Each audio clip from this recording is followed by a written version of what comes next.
অধ্যাপক ডাক্তার হাসিনা বানু, আপনার কাছ থেকে আমরা জানবো যে এই যে আধুনিক এই সংগঠনটি অত্যন্ত জনপ্রিয় সংগঠন, অত্যন্ত পুরনো একটি সংগঠন, এটি হওয়া সত্ত্বেও আসলে এত বছর নিষ্ক্রিয় ছিল, এর পেছনে আসলে কি কারণ রয়েছে? আধুনিক আসলেই খুব জনপ্রিয় একটা অর্গানাইজেশন ছিল, যা আমরা বিভিন্নভাবে কাজ করতাম এটা নিয়ে। এবং দেশে বিদেশে আমি নিজেও 5বার ডব্লিউএইচওর ইনভিটেশনে বাংলাদেশকে রিপ্রেজেন্ট করেছি ইন্টারন্যাশনাল টোব্যাকো অর হেলথে বিদেশে যেয়ে। এবং এটা নিয়ে আমি প্রফেসর নুরুল ইসলাম স্যারের সঙ্গে এবং অন্যান্য ছাত্রদের সঙ্গে ডাক্তারদের সঙ্গে সম্পৃক্ত ছিলাম। এবং যতদিন প্রফেসর নুরুল ইসলাম স্যার বেঁচে ছিলেন এটা খুব সুন্দরভাবে চলছিল।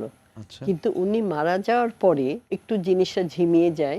তখন সভাপতি হচ্ছে আধুনিকের আমানুল্লাহ খান, নাম জানেন বোধহয়, জার্নালিস্ট নিশ্চয়ই। এবং একজন ব্যবসায়ী, খুব স্বনামধন্য। পরে উনি চালাতে গেলেন, তারপরে তো এরপরে চালালেন কিছুদিন। এরপরে তো দেশে করোনা আসলো, তারপরে বিভিন্ন রকমের সমস্যার সৃষ্টি হলো, যার জন্য মানে আমরা পিছিয়ে গেলাম কিছুটা। শুধু র্যালি ট্যালি এগুলি নিয়ে আমরা ব্যস্ত থাকতাম।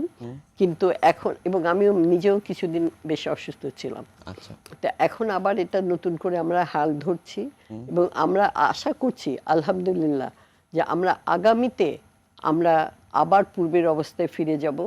এবং এইবার আমরা বিভিন্ন জনের কাছ থেকে সাড়া পাচ্ছি দেশে বিদেশে।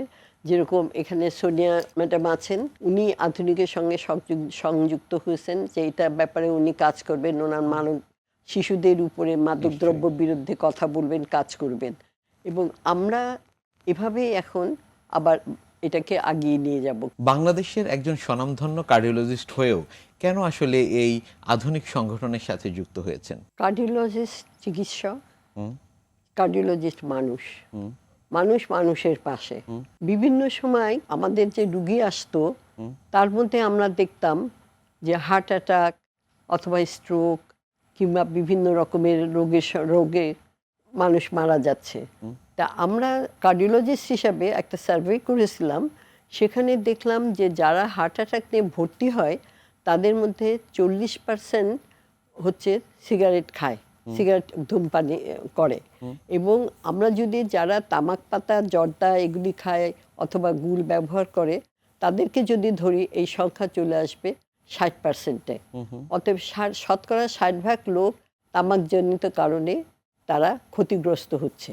এবং সেই জন্যই আমি মনে করলাম যে এটা আমার সামাজিক দায়িত্ব এদেরকে সচেতন করা, যাতে তারা ধূমপান না করে এবং ধূমপান করলে কি ক্ষতি হতে পারে সেগুলি নিয়ে কথা বলা। এগুলি নিয়ে আমি বিভিন্ন জায়গায়, বিভিন্ন স্কুল কলেজ গ্রাম, তারপরে বিভিন্ন বাজার মার্কেটে আমি এগুলি নিয়ে কথা বলেছি।